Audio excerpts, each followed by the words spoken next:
I'm the new workshop leader to this workshop. So there was somebody else, I unfortunately can't remember her name. She was supposed to be leading this schools workshop, but she can't make it. So I got asked to do this about a week ago. So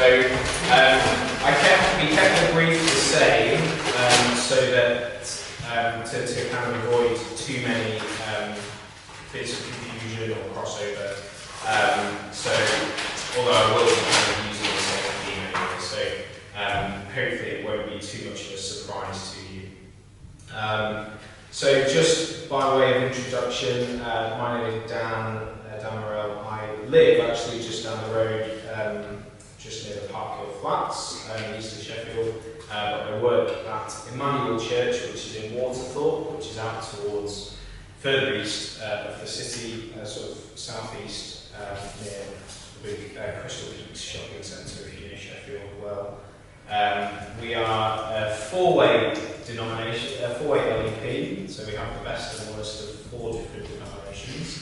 We were formed as an LEP, which I think helps, definitely, back in 1976, which lots of people in our church can talk about, as if it was yesterday. That was 20 years before I was born. So I keep reminding them of that. Unfortunately, the carpet is that old though, and so are the chairs. And I could edit that bit of the workshop out if needs be, because that's a big gripe of mine. Anyway, so I'm the Children's and Youth Outreach Worker at Emmanuel Church, Waterthorpe, and I'm part-time.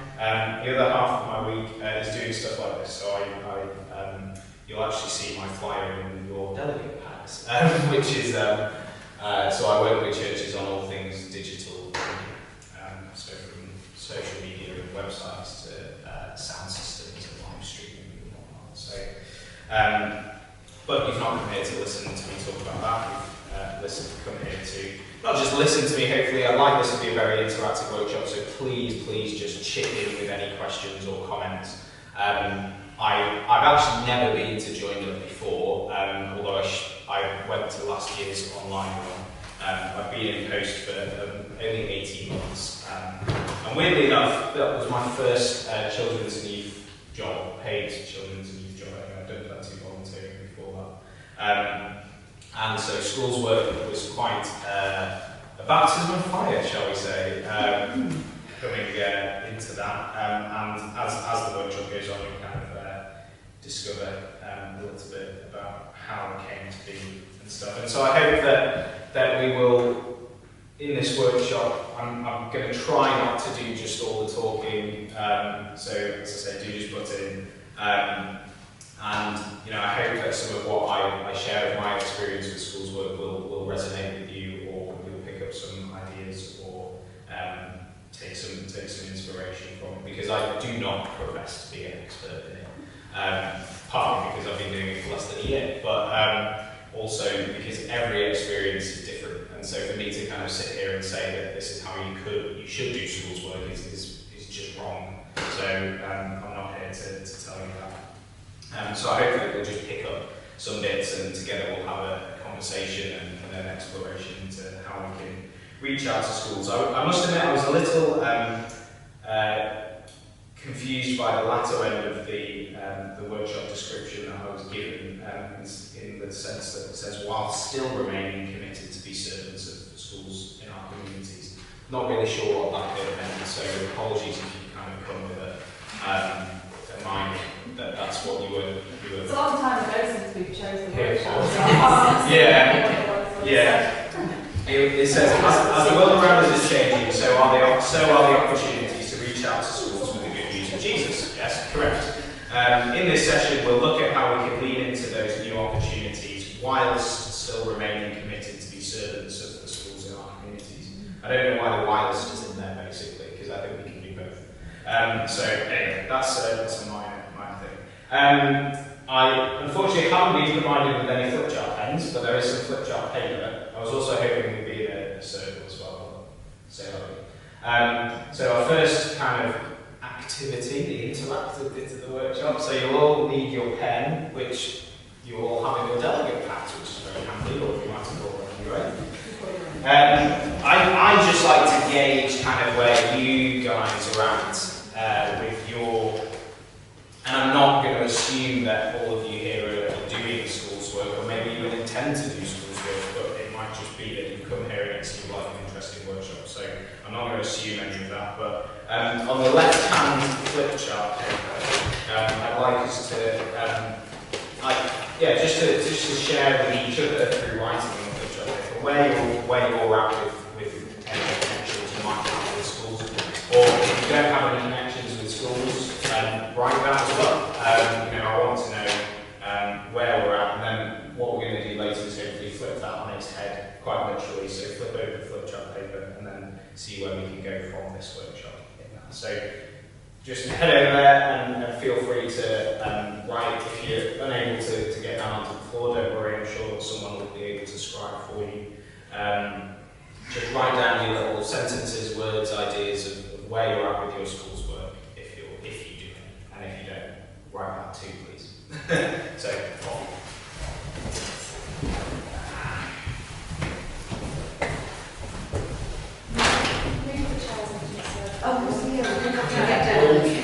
So take a seat, folks.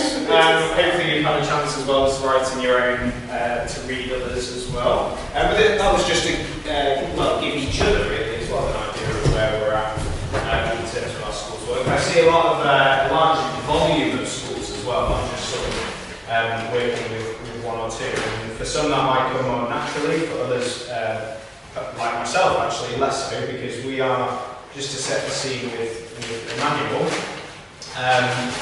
we are physically connected to the junior school on our site, and so that has led in the past. I mean, when it was set up in the 70s, they had this grand idea of it, everyone working harmoniously, and everyone, people just flow from one building to another, and the church obviously, quite a few mention those sort of glory days and say, oh, it's such a shame we don't do that now, but never mind just because of 7 links, but safeguarding. So,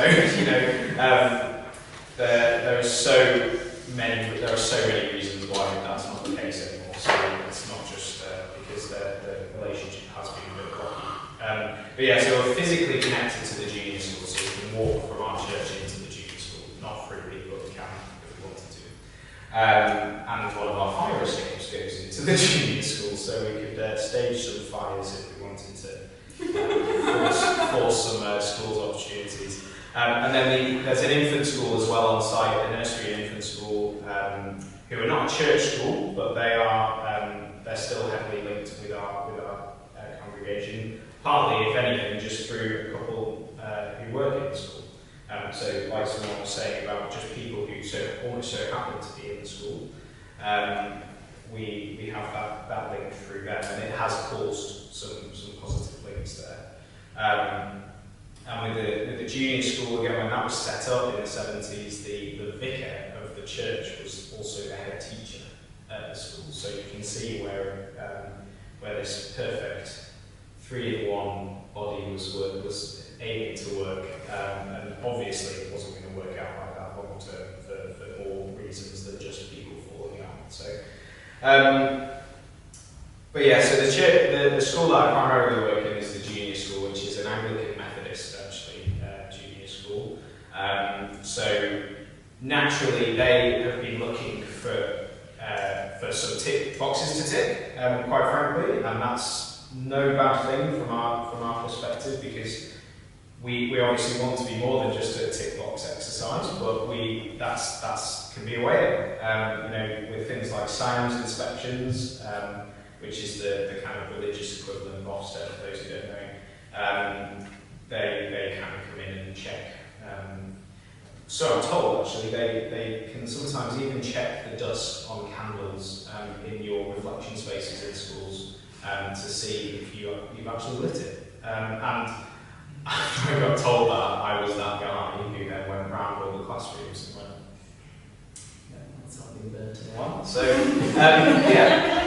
interesting ways of working stuff out. I would never in a million years have thought of that. They're quite clever. So, yeah, they're kind of seeking in some cases just to sort of tick the science boxes, but to start with, I was totally okay with that. So, Could you just tell me what science stands for? No, I can't. I don't know. Oh, okay. The AM is Anglican Methodist.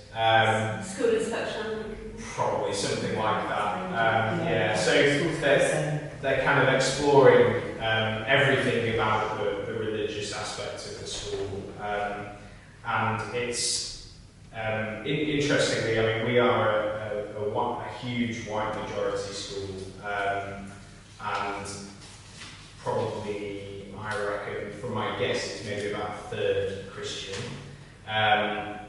But interestingly, the other school in the trust with whom we share an executive head teacher are also a Church of England school, but are 95% Muslim, which is actually it's called Highbank Primary, which is not far from the Sheffield Circuit office, for those of you who are familiar with Methodist stuff. So, really interesting contrasts and something we're really aware of in our school, the fact that we are majority white.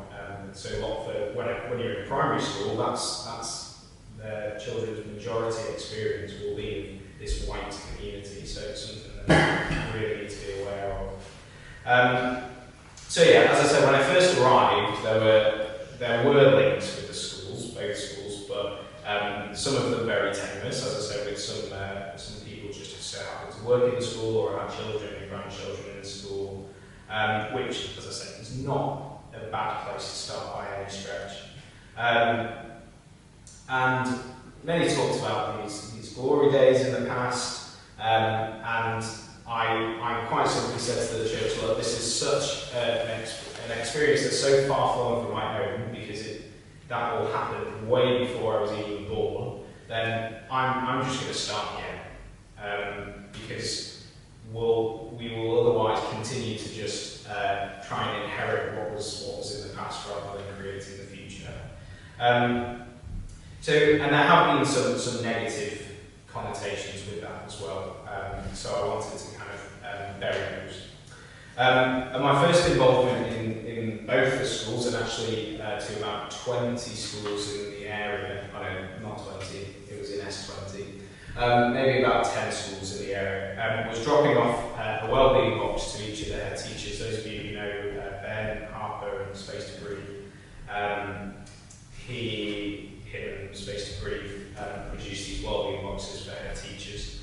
So I dropped those off at all the schools in and around S20, and I dropped my phone number and email address on there as well, and that's the key thing really. So taking any opportunity you can. I was going to take the opportunity to drop them off, but I thought, well, wouldn't it be great if they got in touch? And they got about 5 emails back, so not too bad.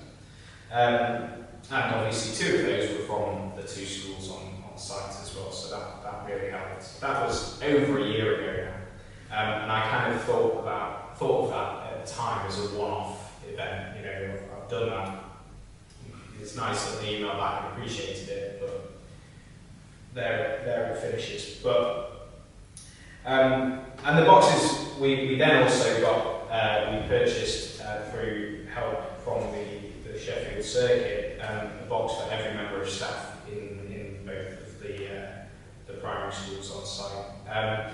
The boxes, I checked on the website, and apparently they are still available to purchase, but I don't know if they actually are. But either way, I mean, it's a fairly generic wellbeing box, shall we say, but it's got things like a candle, some paper seeds to plant, seed paper to plant, some ideas on rest and wellbeing activities you can do, and just nice Bible verse, stuff like that. So it's not out of the question to do it yourselves either, but buy Space to Breathe boxes if you can, because this is being recorded.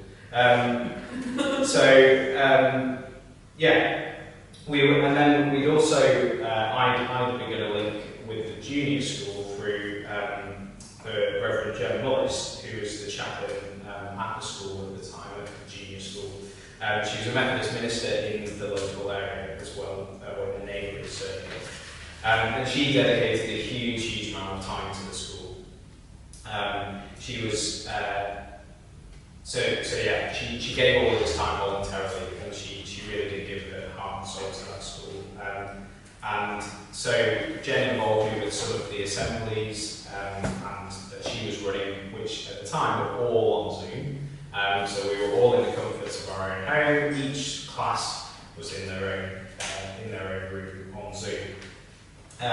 So as you can imagine, getting into school in general in COVID was nigh impossible, and I was very accepting of that because there was just no way we could have done anything. So, but obviously now we're in a space where it's much more accessible, hopefully.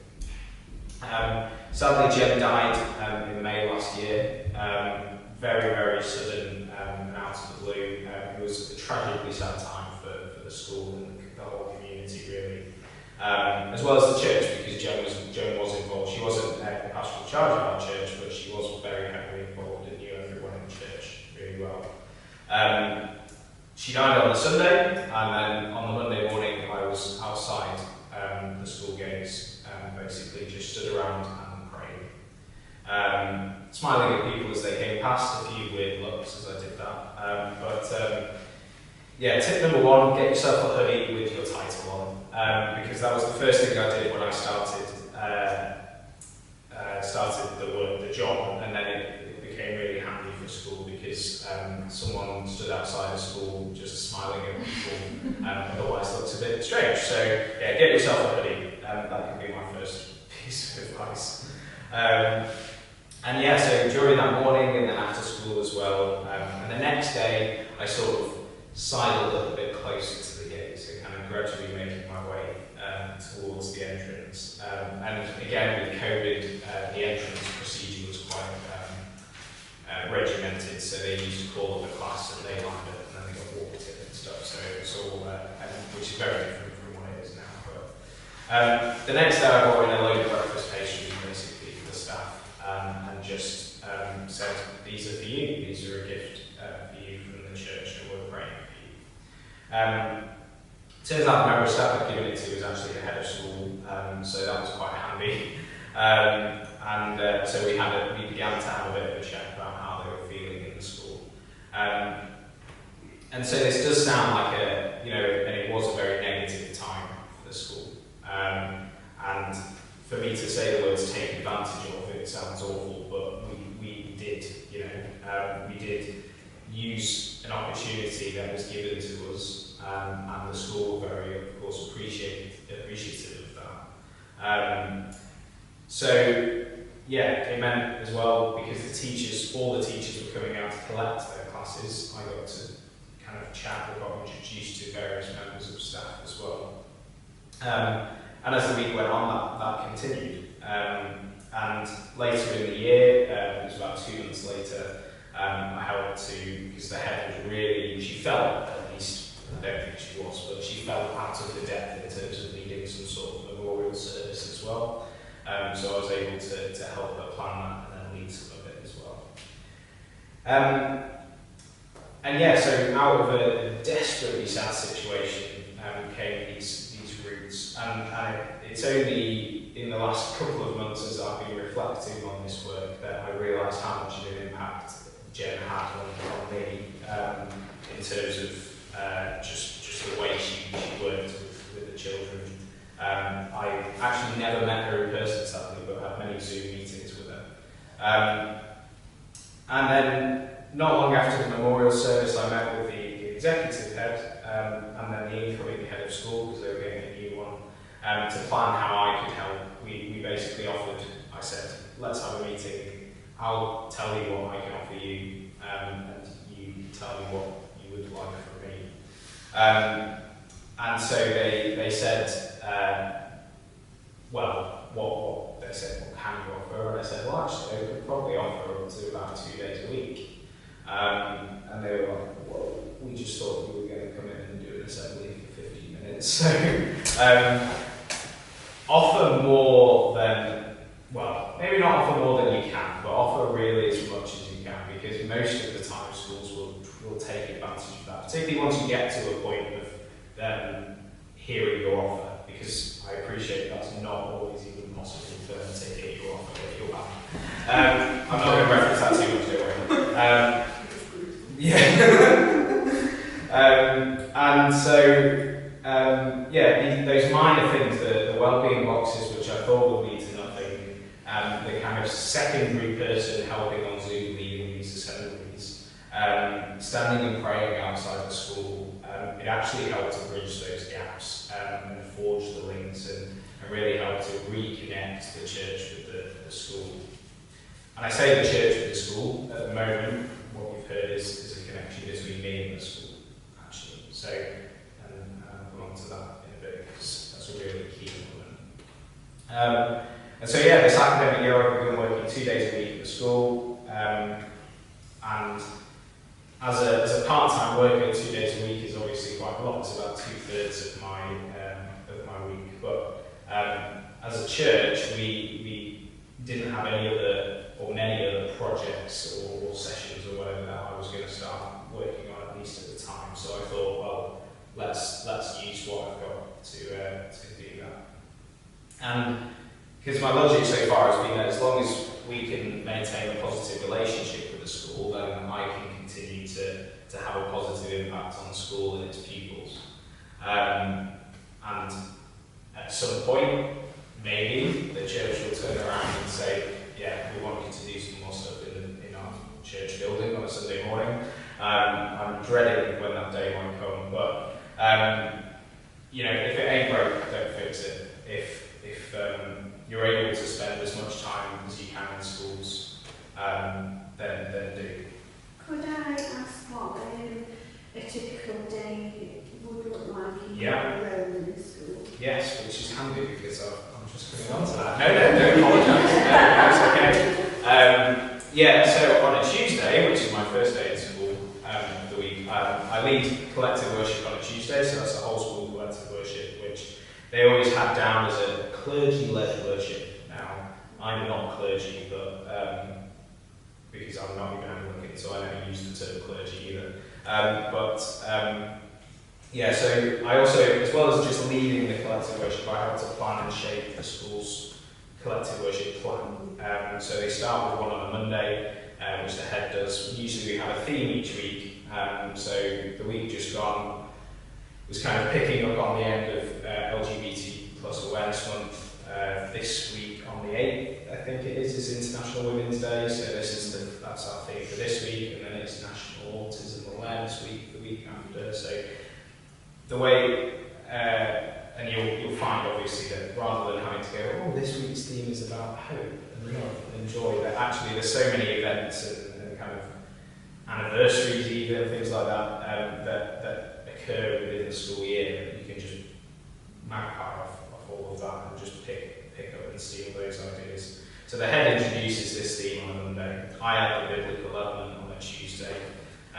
They do a singing assembly on a Wednesday, and then they have a class collective worship on the Thursday. So I help to kind of plan and shape that, as well as supporting the staff in their class collective worships. I'm not there on Thursday when they have it, but I speak to staff on a regular basis of kind of, well, we've got this theme this week, this is how you could expand on that theme, or this is the Bible story you could use to go along with that. And then, of course, in terms of Bible stories, picking and finding appropriate translations or videos and things. So I brought only one book along today, but it's my all-time favourite book, which is Diary of a Disciple, which for those of you who don't know is Gospel of Luke written in the style of Diary of a Wimpy Kid. So it's really, really awesome, very well written. I mean, to be honest, I use it in church services as well, not just in schools, because it really helps any age to engage with it in this special way. There is also one for the Book of Acts as well now, and they're both available from Scripture Union. And there's a whole holiday club based on this. There is, yes, yeah. So it's a really great, and those of you who follow the revised comment, year C is always my favourite year, because so I can use that pretty much every service I that was one example of a good resource for Bible stories. Of course, things like videos, and I've forgotten the name of the Saddleback on YouTube are a good way of a good Bible story illustrations. I'm always very aware, and again this goes back to our kind of white majority in school. Unfortunately, loads of videos on YouTube are American, or even if they are English actually, British, but often it's the American ones where Jesus is white. And then actually I saw a video of the healing of the leper the other day, and the leper was dark skinned, and then when he healed he became white. So I was just like, oh my word. So yeah. So do be aware of those sorts of things. Yeah, and as I said, because the majority of them are American, that's often the way it goes. I never thought I'd see anything that bad, but God is full of surprises. So I was glad to have seen that and watched the whole thing before choosing not to use it. So I give those sorts of things to staff particularly because most of them aren't Christian, and so would struggle to sort of explain the bits around the Bible story as well. Although I use myself books like that, I usually extrapolate the story a bit as well and things. So it's things like that to help them in doing their collective worship. So that's one of the main anchor points in the week. So it's having those anchor points as well can help children remember and look forward to those points in the week. Then almost all of the rest of the time, at the moment, usually half term to half term is kind of targeted with particular children. So I do a lot of mentoring one-on-one, 1 to 2, 3, 4, with children, mainly high tariff children, SEN children. And so that kind of takes up the majority of my time. And can you tell me a bit about the mentoring? So helpfully as well, and I'm mentioning Ben's name again, I did Ben did a mentoring day actually, which was supported by the Sheffield Circuit, on kind of walking alongside really. I mean, a lot of what Ben was talking about during that day was about outside of school. It wasn't necessarily in schools, but it's kind of I support children in their social skills, particularly that's so key that within the last 2 years it's kind of sprung to light that maybe they didn't even have the best social skills before them, but the last 2 years has just exaggerated that so much. I sometimes it's behavioural, so a child needs some time out and I'll take them out to a quiet space. I'm working on making the quiet space more of a quiet/reflective space as well, that they can come and be.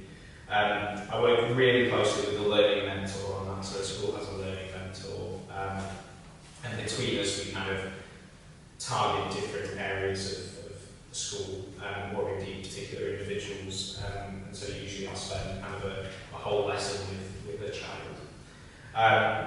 But then all of the staff are very aware that if they need some real support in that way, that they can call upon me to kind of drag me out into a particular class or take a child out. And so, because one of the things I was picked up on really early in my time was that the school was lacking sort of male role models. So the new head who started in September is male. But other than that, there's only one class teacher is male, and then there's me, so that's it across the whole school. So we were really aware that would need to be a thing that's picked up on, because particularly a lot of our problems have been with boys. So we've kind of, it might be an incorrect link, but we've linked those two together and said, yeah, that's probably why, or it might be why. So I kind of act as a male role model as well. And so we do interventions as well with SEN children.